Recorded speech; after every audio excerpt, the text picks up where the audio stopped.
And greetings. I want to say greetings to each and every one of you, Aquaba, and welcome.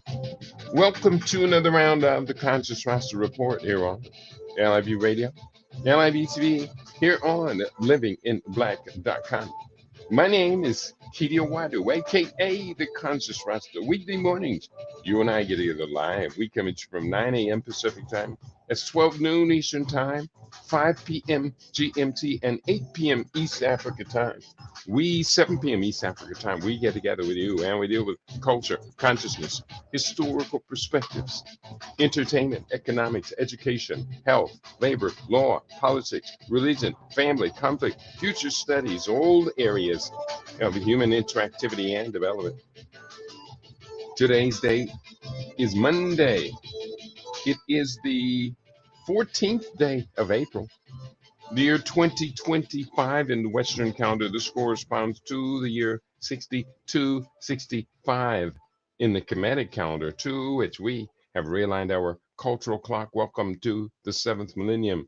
You have found your family in a peaceful place here on LIB Radio, LIBGB, here on livinginblack.com. Whew, it's a little bit chaotic here this morning. It's been a really, really busy week. And that's a good thing. We encourage such activity. Productivity is a beautiful thing. Today, I kind of cobbled together the program for today because I have been really focusing on finishing my book, A Year Against Cancer. Today is the 14th, and the window that I had for completing this series of books, and this will be actually the seventh one in this series, but 5 within this window, is the 90 days to write and publish your book. So this book is due to go to the printer on April 18, which is just 4 days away today, plus 4 more days. So we are in serious mode here. Let me describe today's program, and then let's get this party started. Today on LAB Radio, we continue our deep investigation into the modern day plague of cancer that has reached pandemic proportions.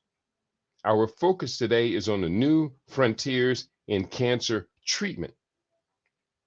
There's great reason to be hopeful that we can beat back these diagnoses without having to cut, poison, and burn with radiation.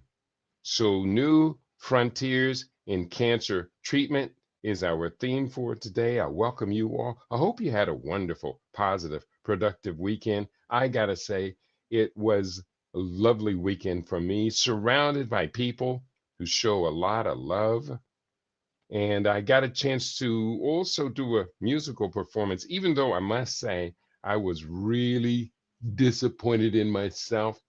And for some odd reason, well, for the Wosei community, if you're listening there, I got together with the production team and we set up the broadcast on Saturday. So everything was just set up just right, tweaked just right.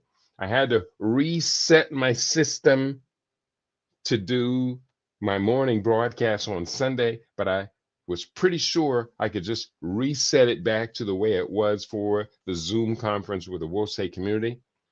And you know what happened? And I'm being perfectly honest. That day, I woke up and I was in a fog all day long. I couldn't remember anything. And I didn't realize by the time I got to the Wosei broadcast, excuse me, I got to the Wosei broadcast and I'm really struggling with this. When I finally clicked into it, they were sitting there waiting on me. And that's just not me. I am never one that you're going to wait for me to log in. And when I got in, I was really confused. I was confused all day long. It felt as if I had been drugged, literally. And it lasted almost all day long. I had to sleep in the afternoon and woke up and I was in a fog. It was a really strange situation. So the fog is gone now. I am back to clarity. And we're going to do the best we can to do the best we can with what we have so that we can change and transform ourselves, thereby changing and transforming the future. Now, there's one thing I got to do right now. Let me just point to this camera. Okay, because the camera's kind of cockeyed. Camera's leaning over like this. It's not too bad. It doesn't look too bad on the screen. So let's get this party started. Here's what I'm going to do. I'm going to go to the book. Now, the book is nearly complete. I kind of just randomly selected chapter 12, and we may have gone over this before. If so, I'll notice it at a certain point, and we'll just go try another chapter, because at this particular point, the book is nearly complete. And this book I've been working on for 9 years, 8 years, around that time period. A year against cancer with Living Superfood Solutions. Let's begin chapter 12, New Frontiers in Cancer Treatment. I began with this quote from Dr. Anthony Atala, director of the Wake Forest Institute for Regenerative Medicine. That's one of our favorite terms now, regenerative medicine. Here's what he wrote. Regenerative medicine has the potential to not only repair damaged tissues, but also to create new therapies that can target cancer at its source. And that is true. Let's go into this topic for today. And I'm going to do a couple of things here. I must increase the font size on my desktop, which acts like it doesn't want to cooperate, but it's going to cooperate. Here we go. New Frontiers in Cancer Treatment. Regenerative medicine represents a promising new frontier in cancer treatment, offering innovative approaches that harness the body's natural healing capabilities to combat the disease. Unlike traditional therapies such as chemotherapy, radiation, and surgery, which often have significant side effects, regenerative medicine focuses on repairing, replacing, or regenerating damaged tissues and cells. I should maybe say damaged cells and tissues, because there's a hierarchy there. So let me just drag that to the side here. And continue. Tissues and cells, or cells and tissues now. One of the key areas of regenerative medicine in cancer treatment is stem cell therapy. You know, I just published a book on that, so we've talked about that quite a bit here. One of the key areas of regenerative medicine in cancer treatment is stem cell therapy.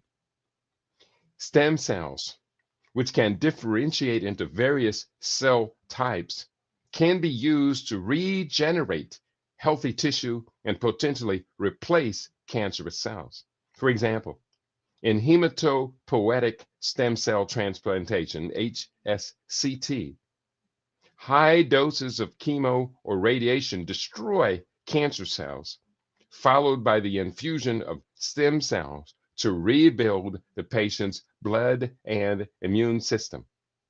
This approach is particularly effective in treating blood cancers like leukemia and lymphoma. I'm not going to necessarily recommend killing off your cells with radiation and chemotherapy.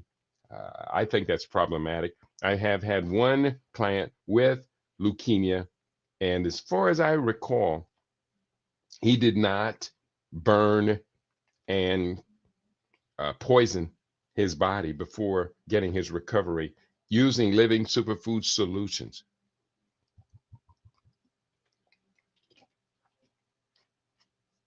But then again, we're talking about the available new therapies that are out here. So if you have done the radiation and chemotherapy, stem cell regenerative medicine now poses another recovery system for you, and that is notable. Another promising area is tissue engineering, which involves the creation of functional tissues to replace diseased or damaged organs.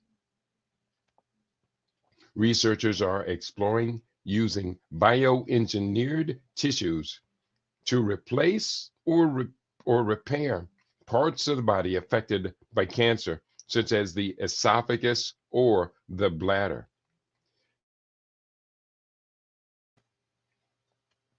Immunotherapy is also a critical component of regenerative medicine and cancer treatment. This approach involves enhancing the body's immune system to recognize and attack cancer cells. CAR T cell therapy, for instance, consists of modifying a patient's T cells to target specific cancer cells, offering a highly personalized and effective treatment option. Moreover, gene therapy is being explored to correct genetic mutations that contribute to cancer development. By delivering healthy genes to cancer cells or modifying the patient's immune genes, gene therapy aims to stop cancer growth and spread. Regenerative medicine transforms cancer treatment by offering more precise, less invasive, and highly effective therapies.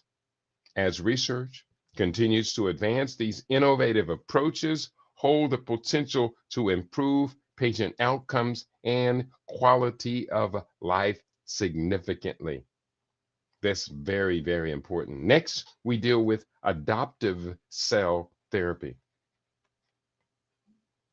a type of immunotherapy that uses the patient's own T cells, a type of immune cell, to help the body fight diseases such as cancer. In cancer therapy, T cells, and here, one second, adoptive therapy. This is, this is okay. In cancer therapy, T cells are taken from the patient's blood or tumor tissue, treated in the laboratory with substances to better target and kill the patient's cancer cells. Large numbers of the treated cells, T cells, are then grown in a laboratory and given back to the patient to help the immune system fight the cancer. Types of adoptive cells include chimeric antigen receptor T cell, that's the CRT T cell that we talked about a little bit earlier, and tumor infiltrating lymphocyte, TIL therapy. It is also called cellular adoptive immunotherapy and T cell transfer therapy. And so that's adoptive cell therapy. Next is acupuncture. Acupuncture, an ancient practice of traditional Chinese medicine, can complement cancer treatment by alleviating side effects and improving quality of life.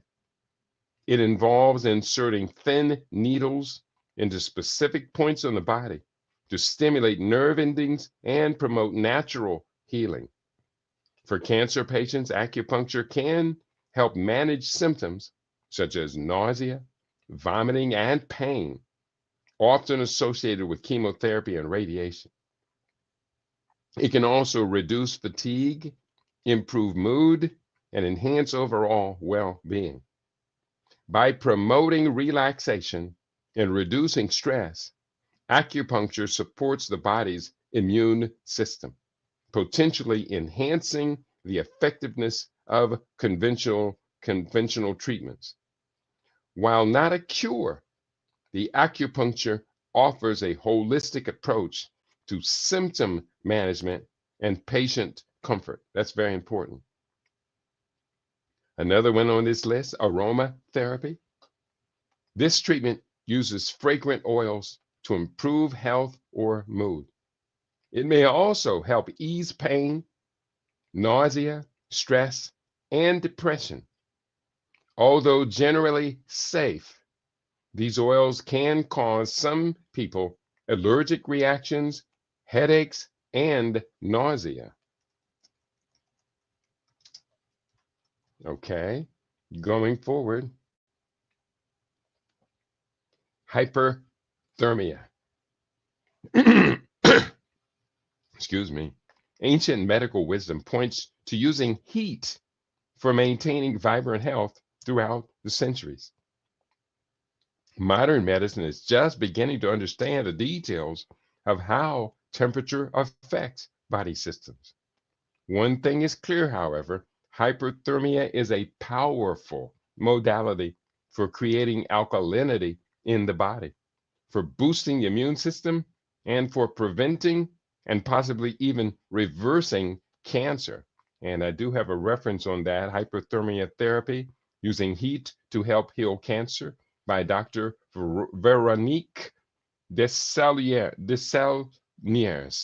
That from March 5, 2018, The Truth About Cancer is that reference. So there are a number of points here related to use of hyperthermia. Here are a number of points related to using hyperthermia for cancer treatment. And here we go. First bullet point. The use of heat for healing, called hyperthermia, has been practiced for millennia. Point two, body temperature is a part of our basic metabolism. That's right. When you get a cold, when you get a flu, mostly like the flu or some other acute chronic condition, your body naturally raises its temperature. Well, that's the next point I was about to make. When your overall body temperature is lowered by just one degree, there is a corresponding decline in immune system function. And correspondingly, if it's raised, then there's going to be that increase in immune system function. Studies point to the effectiveness of hyperthermia as an adjunct to more traditional cancer therapies. And lastly, hyperthermia is a powerful modality for creating alkalinity in the body, boosting the immune system, and preventing cancer. Hyperthermia. So don't be afraid on those warm weather days to let your body temperature go up, to tolerate the heat. That's part of our seasonal adaptation, which is a function of the pineal gland. But now we see hyperthermia is a powerful modality for boosting the immune system and preventing cancer. Next on this list, immunotherapy. You've been hearing a lot about this of recent. Immunotherapy. Cancer immunotherapy principles and practice. This is taken from the Society for Immunotherapy of Cancer, SITC.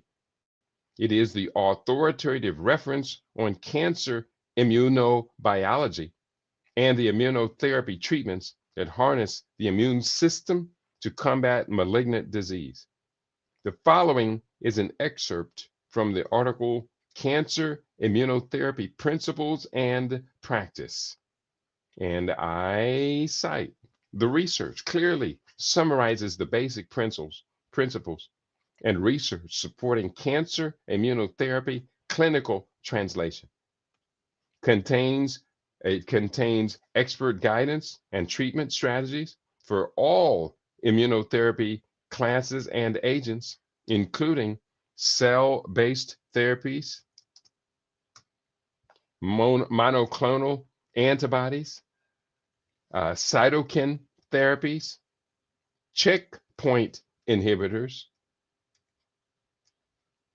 oncolytic viruses, adjuvant approaches, and treatment combinations includes, okay, this got some typos in it. Let me just, well, I'll just, yeah, it includes expert perspectives from leading authorities in the field. It provides information on all FDA-approved immunotherapies, including clinical management and outcome data, discusses clinical aspects of immunotherapy for individual cancer types, including melanoma and other skin cancers, lung cancers, gynecologic cancers, gastrointestinal cancers, hematologic cancers, genitourinary cancers, head and neck cancers, sarcomas, brain and other CNS cancers, breast cancer, and pediatric malignancy. And bear with me, it's not like it's typos, it's just that it was just formatted wrong. But because this is an excerpt from a book, I copy it verbatim. Explains regulatory aspects behind the development and approval of immunotherapy drugs. And that reference, once again, was from Cancer Immunotherapy Principles and Practice by Butterfield, Lisa H. Caulfield, Howard, et cetera, published by Springer Publishing Company, 2017. Continuing, breaking these immunotherapy clinical practices down further, here are brief explanations on each of these frontier representing cancer treatment protocols. We must also note that each are in rapid research and development, despite the existence of these techniques and practices over a long history. Okay. And so we continue. 1 second. Just trying to keep up the graphics, or not the graphics, the editing. So I have an editor running on the side here, and because I don't want to have to go through this again, so bear with me. This is how we get the books done. The next of these therapies is CAR-T cell based therapies. This is a type of treatment in which a patient's T cells, a type of immune system cell, are changed in the laboratory so that they will attack cancer cells. These T cells are taken from a patient's blood. Then the gene for a special receptor that binds to a certain protein in the patient's cancer cells is added in the laboratory. The special receptor is called a chimeric antigen receptor, CAR. Let me just highlight that.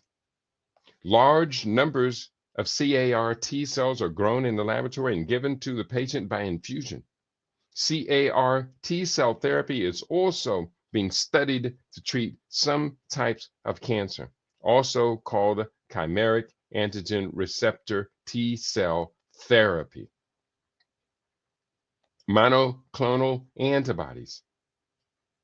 These are a type of protein made in the laboratory that can bind to bodily substance, including cancer cells. There are many kinds of monoclonal antibodies.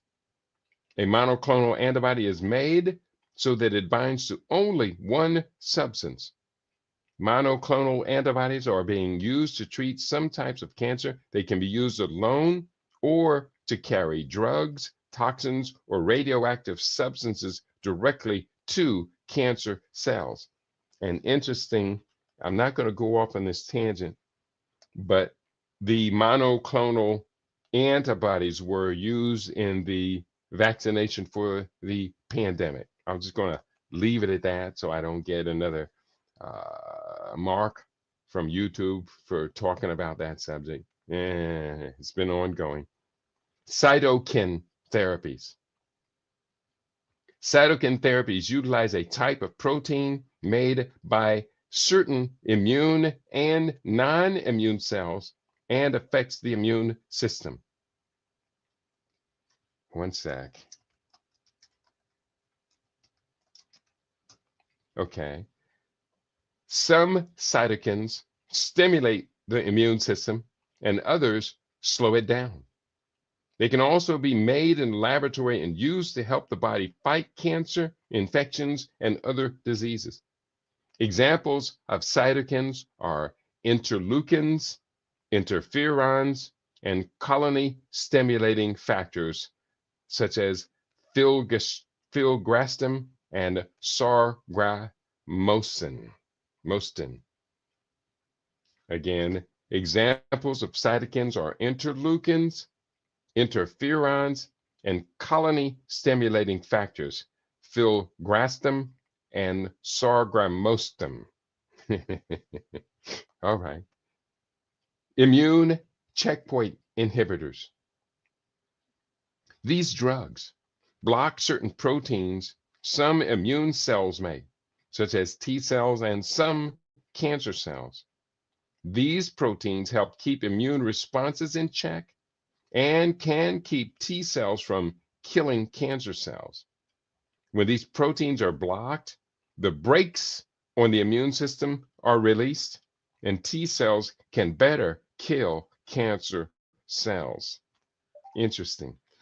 Next, oncolytic viruses. These viruses infect and lyse, which means break down cancer cells, but not normal cells. Oncolytic viruses occur naturally or can be made in the laboratory by changing other viruses. Certain oncolytic viruses are being studied in the treatment of cancer. They may make it easier to kill tumor cells with or without chemotherapy and radiation therapy. Interesting, oncolytic viruses. Let's go forward. Adjuvant therapy.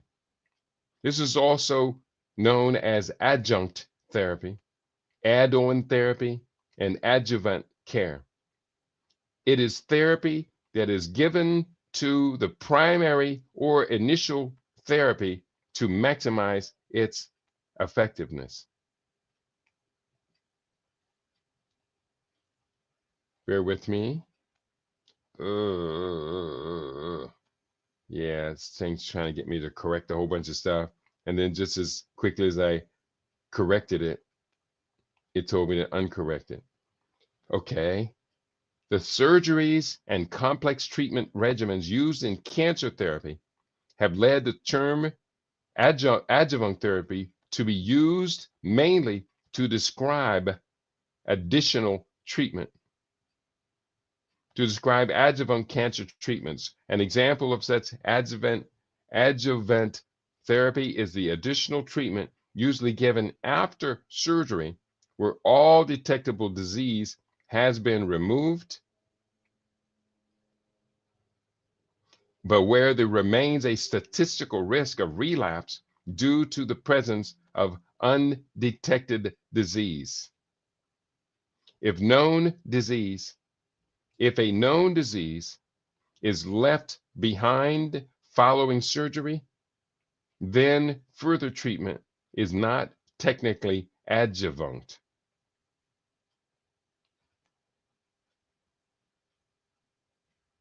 Adjuvant therapy modifies another therapy. Neoadjuvant therapy, in contrast to adjuvant therapy, is given before the main treatment. So there you go. A little bit of clarity. I hope you got some clarity out of that. It was a little bit confusing to me, but here I am confused because I'm trying to edit the book as I'm reading it to you. And sometimes my brain is on a different part of the sentence. Let me reread that last part. Further treatment is not technically adjuvant if a known disease is left behind following surgery. Adjuvant therapy modifies another therapy. In contrast to adjuvant therapy, neoadjuvant therapy is given before the main treatment. There you go. I think that clarified it quite a bit. What I am going to do is just double check and make sure my listening audience is included in today's conversation. I see you for Africa One, my beloved sister. I hope you are in beautiful spirits. She says, so Tep, Brother Keity, and global LIB family. Today we are talking about cancer, new frontiers in cancer treatment. I know a lot of us don't even want to think about it. It's too frightening to think about it. But here's the thing. Outside of most of our attention, the risk of cancer diagnosis has now risen to 2 out of every 5 people in the United States. And in other developed countries, it's going to be very close to that. 2 out of 5. So we have to start thinking about it. We don't want that diagnosis. It's the most frightening words in the world. You have cancer. But we're going to have to put prevention into place.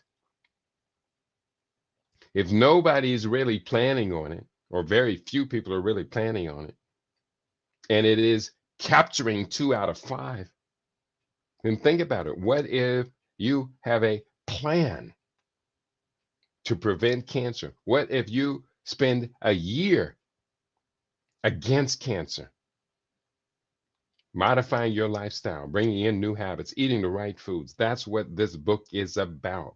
A year against cancer. And according to the research I'm putting forward and the life that I'm leading, I seek to avoid cancer. It's 2 out of 5, though. We got to get serious, people. We have to be serious. Going forward, we're going forward to the book again. Next is combination cancer treatment. Again, this whole chapter is about new alternatives in cancer treatment protocols. T combination chemotherapy refers to simply the use of more than one chemotherapy medication at a time to treat cancer. And I think this is T is a typo because it just looked like it should say T cell or something. I think that was just a typo. So combination therapy refers to the use of more than one chemotherapy medication at a time to treat cancer. In the past, cancer was often treated with a single drug, but current treatments for many types of cancer use a combination of 2 or more different drugs simultaneously. Oh, I just have to sneeze to get that out of my head. Since chemotherapy drugs affect cancer cells at different points in the cell cycle, using a combination of drugs increases the chance that all of the cancer cells will be eliminated. Oh, I hate this. I hate this. I hate this. I'm going to write another word. That all of the cancer cells will, at the same time, however, using more than one drug has the disadvantage of increasing the risk of serious and perhaps fatal drug interactions. And if there is a problem, it may be hard to know which drug was at fault. And I will just add to that, if you don't mind, that this is risky. This is a very risky strategy. We know that many of the chemotherapies for cancer are cytotoxic, meaning poisonous to the cells and tissues. Think this one out before committing to such potential destruction. Yeah. Going forward, the next one on this list is massage therapy, probably the least dangerous of everything. This type of body work may help relieve anxiety, nausea, pain, and depression. Before massage therapy, ask your healthcare provider if the therapist should avoid any areas of your body. Yeah. Meditation. Practicing meditation has been shown to ease anxiety, fatigue, stress, and sleep problems. Ginger. I have just a short part here on ginger as an adjuvant therapy or as an alternative therapy. Ginger, this herb may help ease the nausea of cancer treatment when used along with standard anti-nausea medications. But I'm still writing on the book, so parts of these are underdeveloped. But I do know that ginger is used much more than that. So if you don't mind, I'm going to go over here and I'm going to pull up only one, but this is one of my favorites. I have to open another tab. This is one of my favorite AI search engines. And what I'm going to do is type in ginger and capital AND cancer, share a 150-word essay, and hitting the go button on that one. And here's what it has to say. And I'm going to paste this into my document and then go through and edit it so that it comes off in my language. But here's what it has to say. Ginger and cancer. Ginger, scientifically known as Zingiber officinale, has been recognized for its potential anti-cancer properties due to its bioactive compounds such as gingerols and shogaols. These compounds have been shown to induce apoptosis, a process where cancer cells self-destruct in various cancer cell lines, including colorectal, cervical, and ovarian cancers. Studies indicate that ginger can modulate cell signaling pathways linked to cancer, such as NF-κB, STAT3, and MAPK, thereby inhibiting cancer cell proliferation. And we're talking about modifying these signaling pathways linked to cancer. You're talking about chromosomal and exosomal processes. That's very important. However, while in vitro studies demonstrate promising results, clinical trials reveal that ginger's anti-cancer effects in colorectal cancer are weak, but still have the potential for prevention and treatment.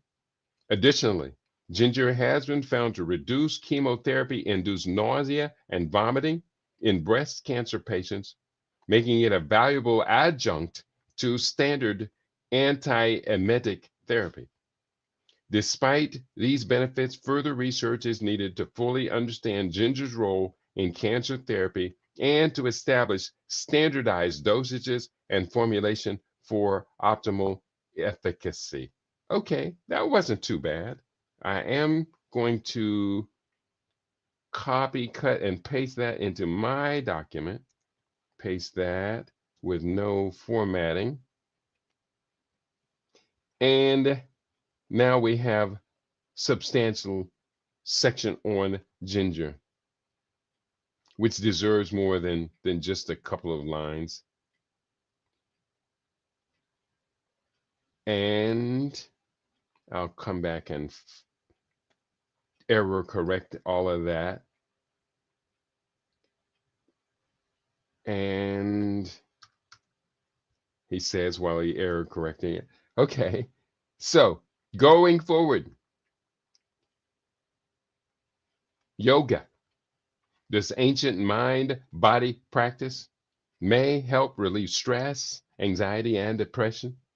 Before doing yoga, be sure to check with your healthcare provider to see if there are any poses or kinds of classes you should avoid. And then biofeedback.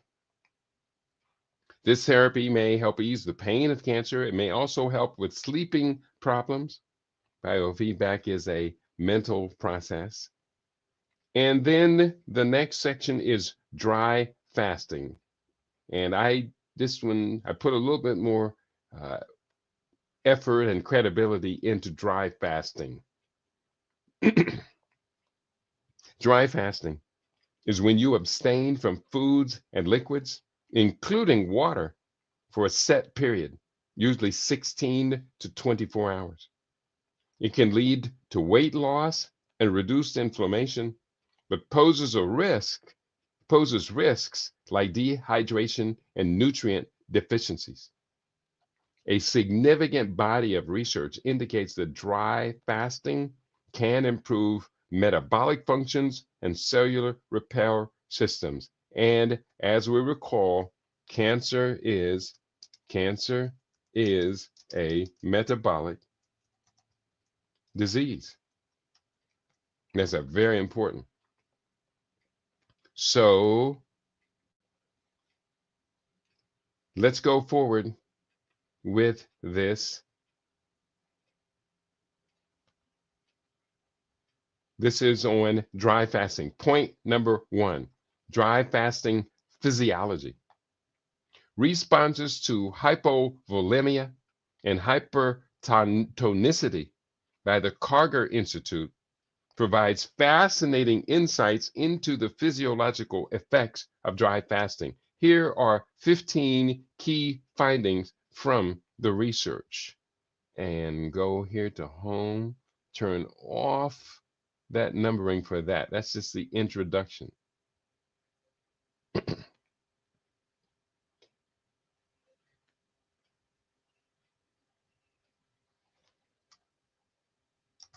Okay.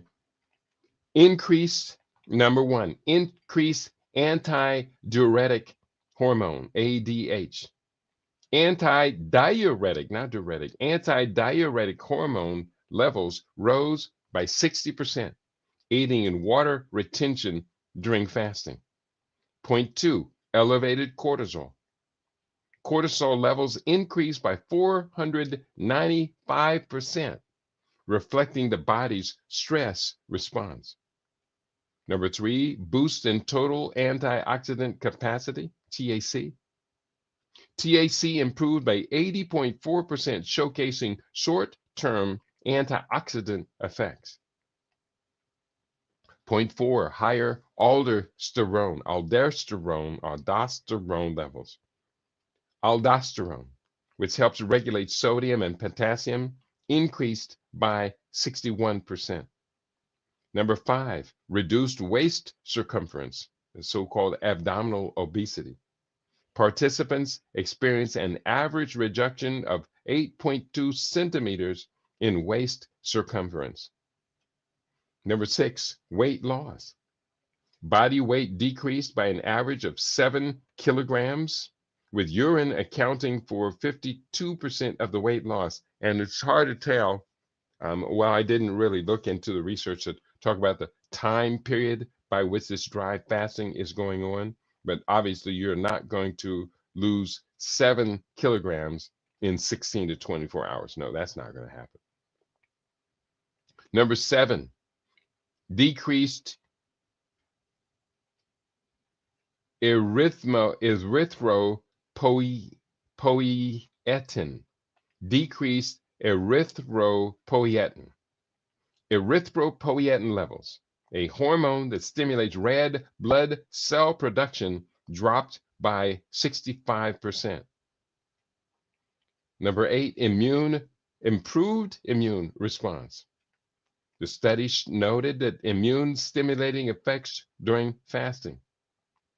Number 19, anti-inflammatory effects. Markers of inflammation, such as C-reactive protein, were reduced. 10, anti-ischemic benefits. Fasting demonstrated protective effects against ischemic conditions. And ischemic conditions is when insufficient blood flow or heart function, blood flow.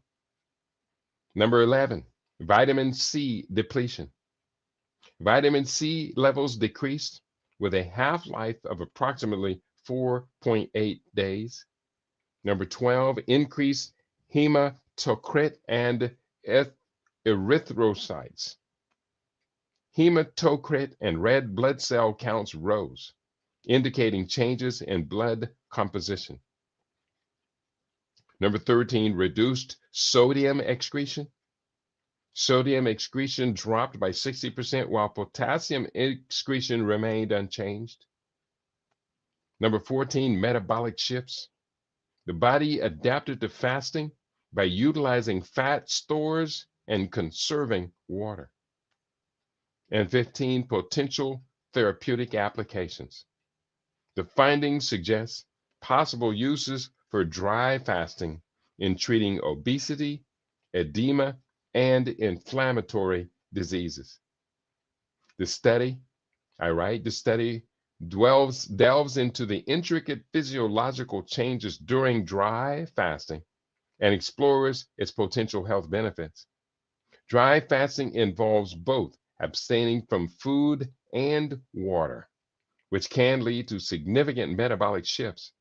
According to research, dry fasting can decrease blood glucose levels and enhance insulin sensitivity, improving blood sugar control.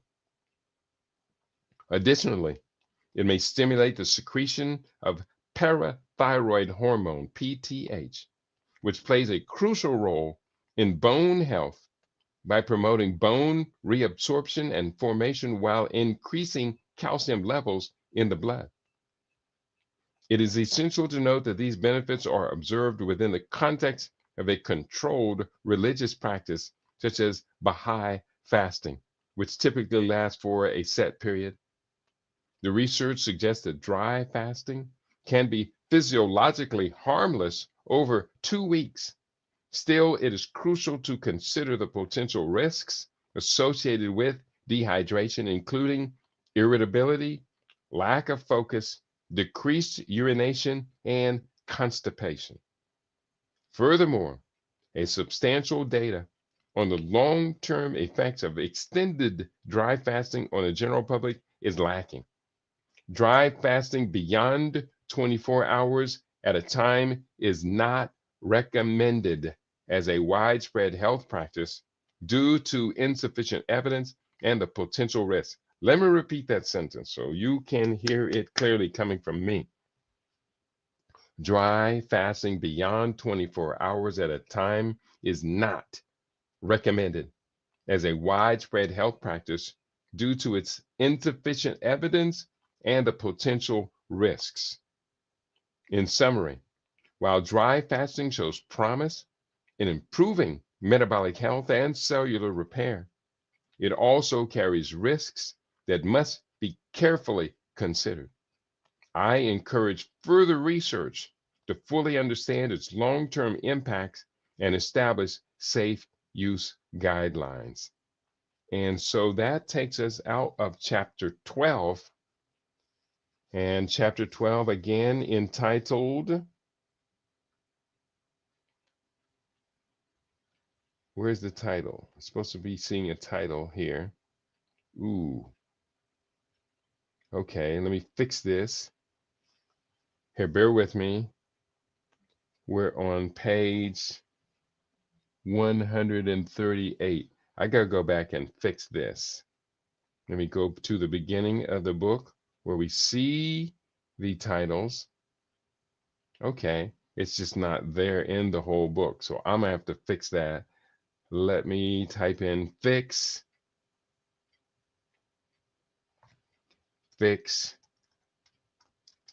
the chapter titles in the header.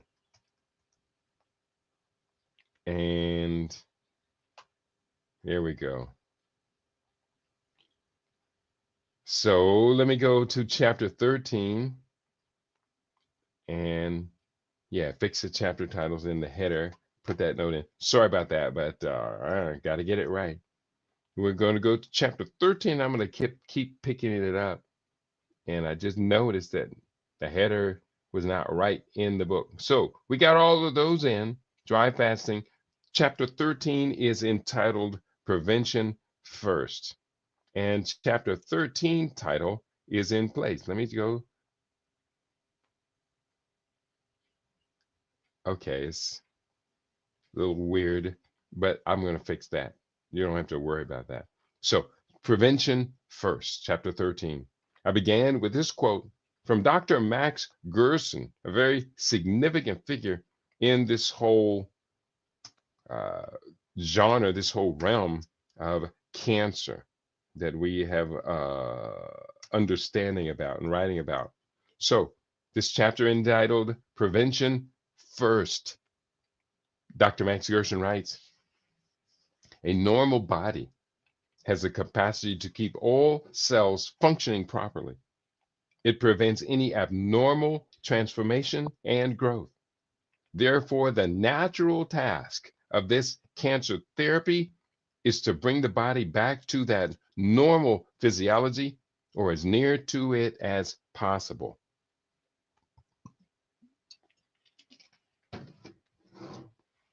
I write from so many sources, from every direction. We're constantly informed and encouraged to create disease prevention strategies for a healthy lifestyle. There are so many credible sources that encourage prevention as the best way to deal with chronic disease. Here is one such here is one such message from the National Cancer Institute. Quote, cancer prevention is action taken to lower the chance of getting cancer. In 2017, more than 1.6 million people will be diagnosed with cancer in the United States. In addition to the physical problems and emotional distress caused by cancer, the high costs of care are also a burden to patients, their families, and to the public. By preventing cancer, the number of new cases of cancer is lowered. Hopefully, this will reduce the burden of cancer and lower the number of deaths caused by cancer. That from a document, Cancer Prevention Overview, patient version, National Cancer Institute. And again, they mentioned the date was 2017.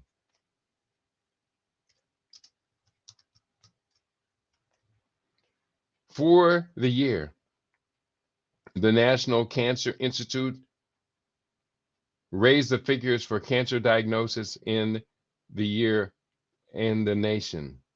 And for the year, okay, in 2018, an estimated 1,735,350 new cases of cancer will be diagnosed in the United States, and 609,640 people will die from the disease.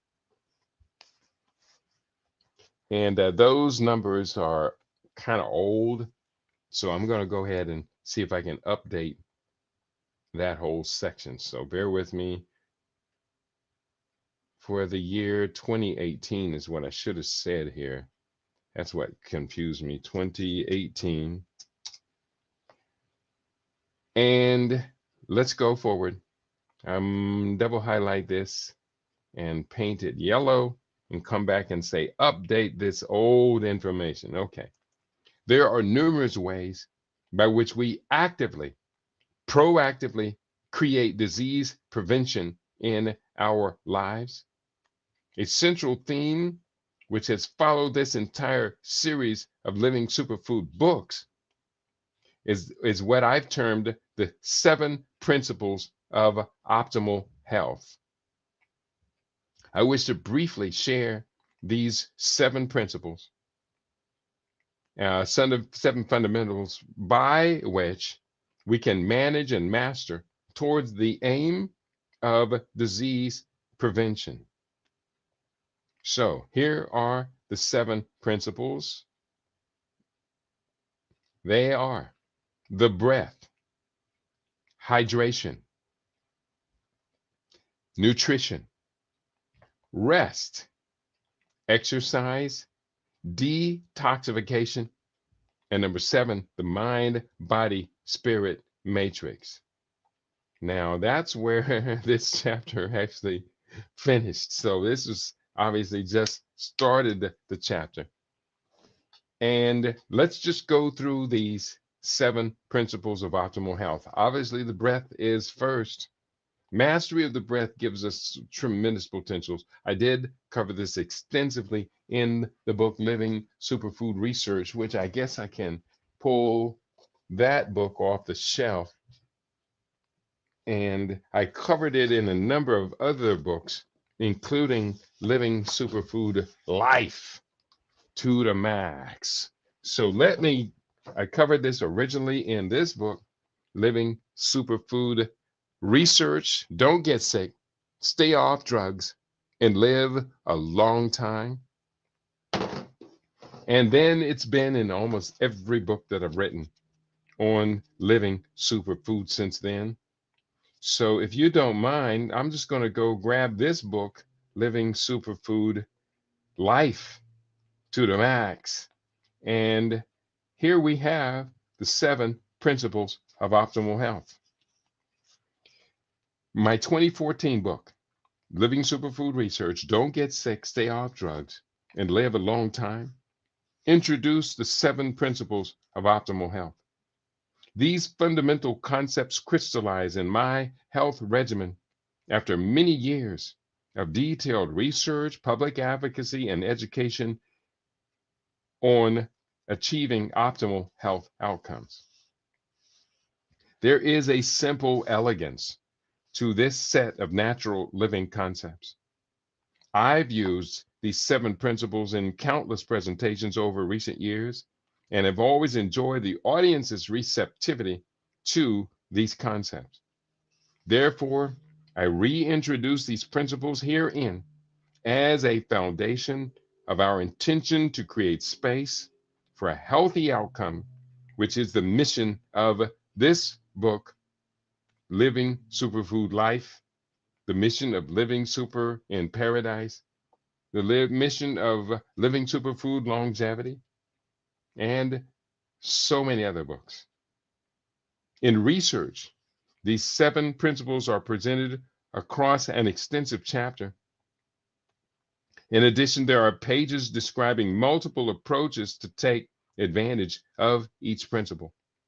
Therefore, rather than replicate that entire chapter herein, I will note just a few highlights of each of the principles. Number 1, the breath. While prioritizing the critical nutrients needed to survive, most people don't think, or when prioritizing, most people don't think of the importance of oxygen. Yet it is the one nutrient that, when lacking, will cause the fastest injury and death.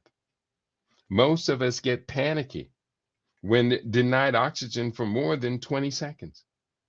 But training can teach us to hold our breath for significantly longer periods. Most don't breathe in an optimal pattern to enhance our greatest health potential.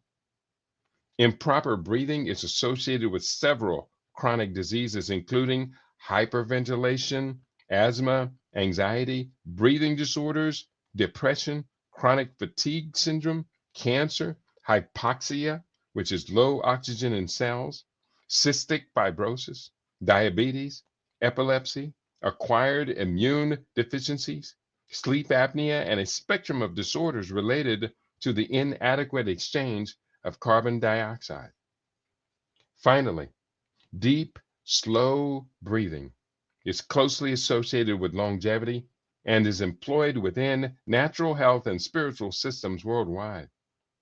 Stress, which can be related to hypertension, is known to advance aging.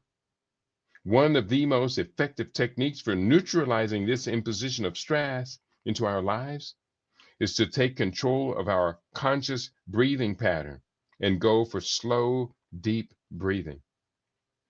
You probably notice that when you or someone else becomes emotionally upset, breathing becomes shallow and rapid.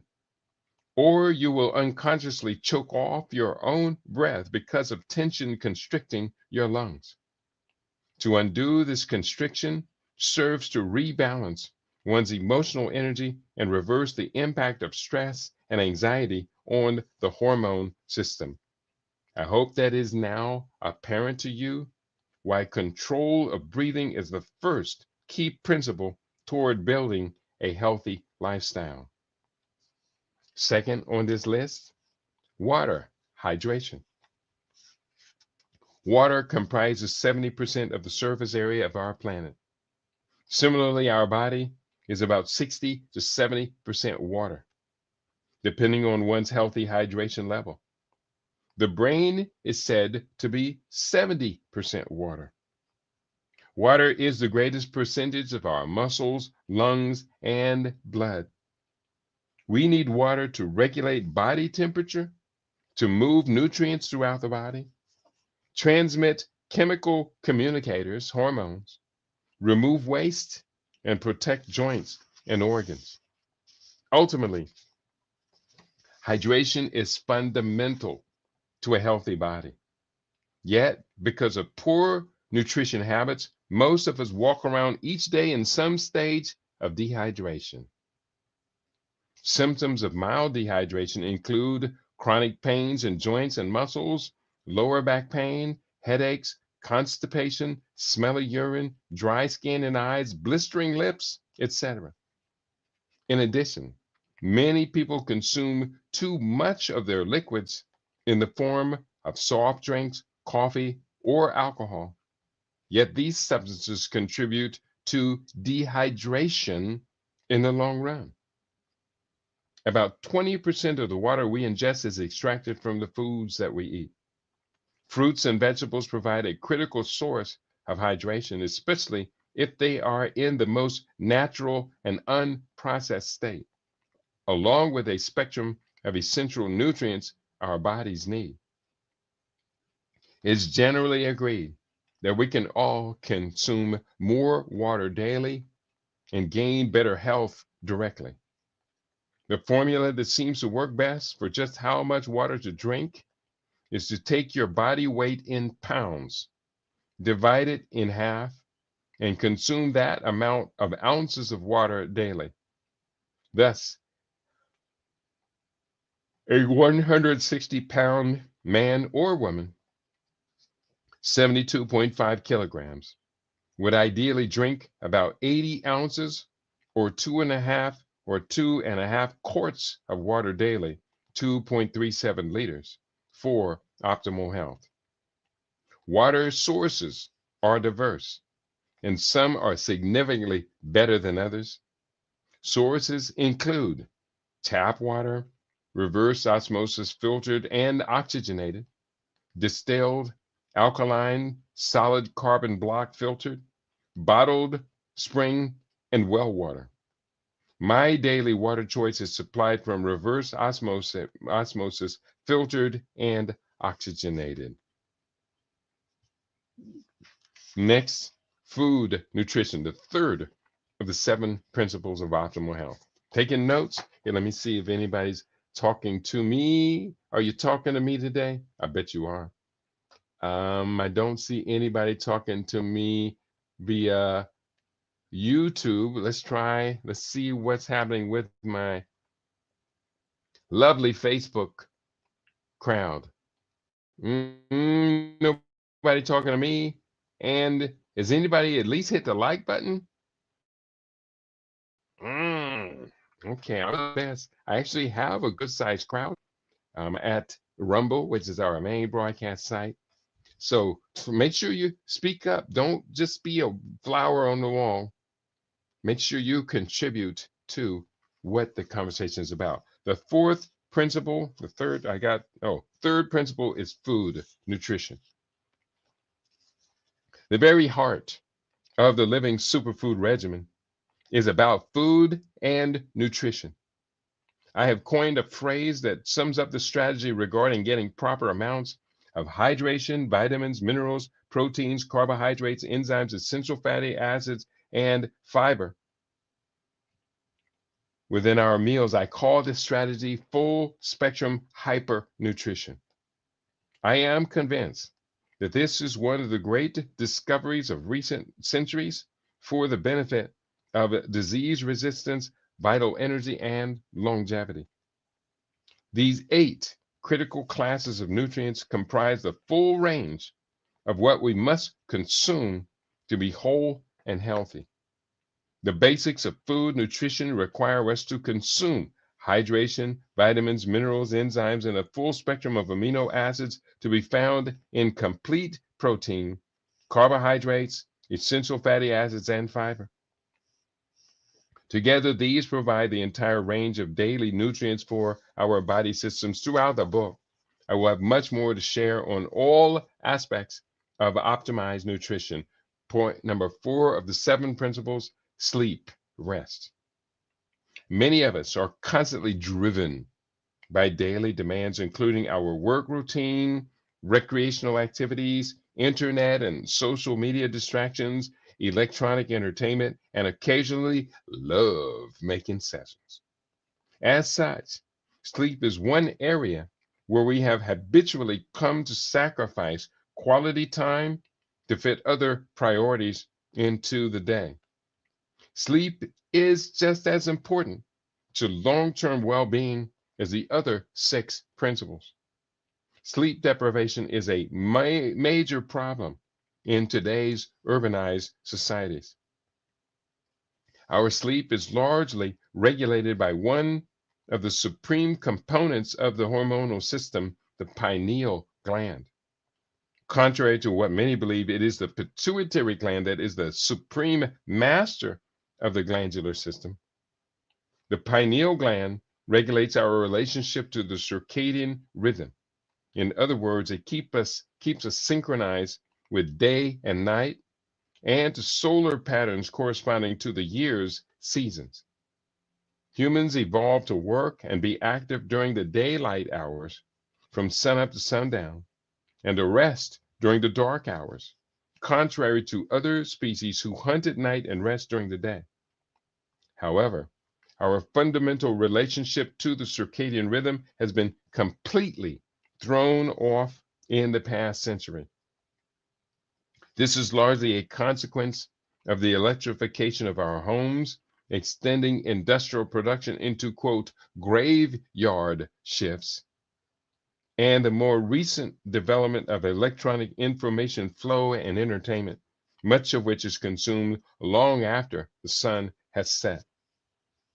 Problems associated with sleep deprivation include weight gain, problems with memory, depression and other mental conditions, impaired immune function and increased susceptibility to opportunistic infections, increased perception of pain, decreased libido and sexual performance. And as he turns the page, focusing issues at the workplace, and dangerous driving conditions and increased risk of accidental injury, all from sleep deprivation, y'all. Exercise. This is the 5th of the 7 principles. 3 types of exercise are regularly recommended for ultimate health, extended lifespan, and quality of life. They are 1, cardiovascular, 2, strength training, and 3, stretch balance. And I should say cardiopulmonary. The benefits we gain from stress reducing exercise are crucial for our goal of increased quality and life extension. Stress inhibits optimal functioning for most of our body systems. Hormonal secretions associated with anxiety can trigger hypertension, stroke, sleep disorders, digestive problems, altered reproductive functioning, headache, fatigue, muscle tension, and chest pain. Mental issues associated with stress hormones include depression and anxiety. Therefore, our strategic program should include stress-reducing exercises to set our course for perfect health. My experience highlights the value of high-intensity interval training exercises, HIIT. I invest 20 minutes 4 to 6 times a week in this activity First, I walk vigorously for 90 seconds and then spend 30 seconds running at the fastest pace my respiration can tolerate. I use a stopwatch to time the cycle accurately. After the 30-second burst, I cool down while walking briskly, and the 90-second interval restores me sufficiently to take off running again. I repeat this 2-minute cycle 10 times, 5 out, an additional 5 returning back home. This is stimulating and challenging, however. I caution people to work up to HIIT and not to try to reach their peak on the first day or even the first week. It can be very stressful on underused muscles and joints. When we incorporate regular exercise into our routine, including cardio workout, stretch training, and strength training and stretch balance exercises, we engage in activity directly under our control that can add many quality years to our lifespan, as it also creates a spectrum of brain and mood advantages. Next, fasting and detoxing, the sixth of the 7 principles of optimal health. In Living Superfood Research, we explained a spectrum of health advantages that comes with adding seasonal fasting and detoxification to our discipline. Right now, this is the last week of my spring equinox detox fast. So happy about that. But again, this is a topic worthy of ongoing study and is much greater than what I am showcasing here. I've engaged in 4 seasonal detoxification fasts each year for over 15 years. It's actually now over 20 years, commencing each fast on the first day of each transitioning season: spring, summer, autumn, and winter. I will generally extend the fasting process to 28 days, a full lunar cycle, but have engaged in extended fasts that have lasted for as long as 40 and 42 days. In research, I detailed extensive procedures for a thorough detoxification program. Unfortunately, it would take a chapter to reveal everything. Please refer to that book, Living Superfood Research. I showed a little bit earlier. This is the Living Superfood Manual. It's really good, and it's held up so well over the years. There are 11 levels of the Living Superfood Detox Fast. 1, initiation of the fast breaks the previous daily routine. 2, colon cleansing is the first of the extractive phases. 3, parasite cleansing is separate but works well with colon cleansing. 4, olive oil flush, intestines, gallbladder, and liver used with an herbal laxative. I do that 2 times a year. Number 5, chelation, using EDTA, ethylene diamine tetraacetic acid, and bentonite clay to remove heavy metals like mercury, lead, cadmium, arsenic, aluminum, and excessive iron. Or unless you're in the UK, that's aluminium and excessive iron. 6, blood and liver cleanse using dandelion and milk thistle. 7, targeted organs using 100% pomegranate juice, cranberry juice, blueberry juice, all on separate days. Number 8, cellular rebuild with full spectrum smoothies and fresh vegetable juices. Number 9, probiotics rebuild with supplements, raw, unfiltered cider vinegar with the mother culture, kombucha, kimchi, vegan kimchi, and non-dairy yogurt. Number 10, facial mask with bentonite clay, aloe vera, cider vinegar, and hemp or flaxseed oil. Yeah, get that skin all cleared up and tightened up. It reminds me, I got to do that today. And number 11, keep on your optimized pathway with living superfood between fasting and nutrition. What I've just described is the extended process of what is called seasonal detoxification. I have engaged in and expanded this protocol 4 times a year with the changes of the new seasons.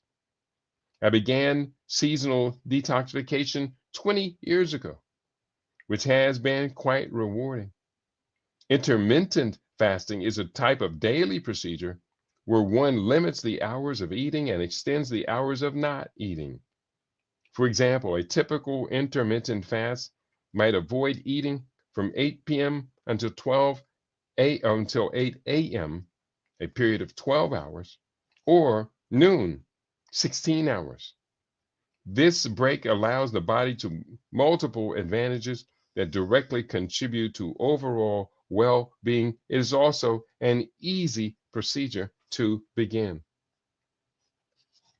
And this is principle number 7 of the 7 principles of optimal health: psycho-spiritual orientation. There should be no debate about the critical importance of psychological and spiritual attitudes when optimizing physical health. Our organic brain's powerful influence over our systemic functionality is easily appreciated. While much of the brain's functioning is autonomous, meaning that it conducts complex management beyond our conscious participation, that 10% or more of our brain under our conscious control is a powerful contributor to healthy status, or conversely, to the causation of disorder. We must utilize and understand our body's systems' amazing psychological and spiritual modulation process. We intend to gain every possible advantage toward creating a sustainable vitality, longevity, and disease-free outcome. A myriad of processes contributes to the sense of mental and spiritual balance. For example, many relaxation exercises such as yoga, meditation, and qigong help greatly. In addition, many lifestyle practices help keep the body in sync with its balanced, non-stressful alignment. These can include religious rituals, prayer, fasting, community service, play, laughter, music, art, handicrafts, and other forms of creative expression. So that takes us through an explanation of the 7 principles of optimal health that we were talking about earlier. And this is all towards the idea of creating longevity. And again, this chapter is entitled Prevention First. The best way to deal with cancer is to prevent cancer from ever getting a hold of your body. Most of us who are adults do have mutated cancer cells in our body, but the body is tuned to recognize these and to cause these aberrant cells to self-destruct. That's called apoptosis. If we understand this process, then we feed the process of apoptosis. And that is what this chapter has been about. You've been tuned into LIB Radio, LIB TV, and livinginblack.com. Hope you find this all to be compelling research. We've come a long way. We've got so much further to go. And the threat of cancer keeps rising. The risk of cancer keeps rising. We've got to do something, people. Just going along normality doesn't work anymore. So we're going to do the best we can by every means necessary. I want to thank you all for tuning in.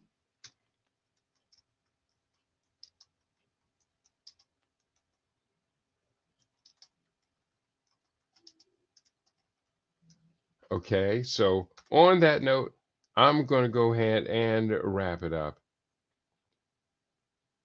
Life is good, and we enhance the good in life by our behaviors.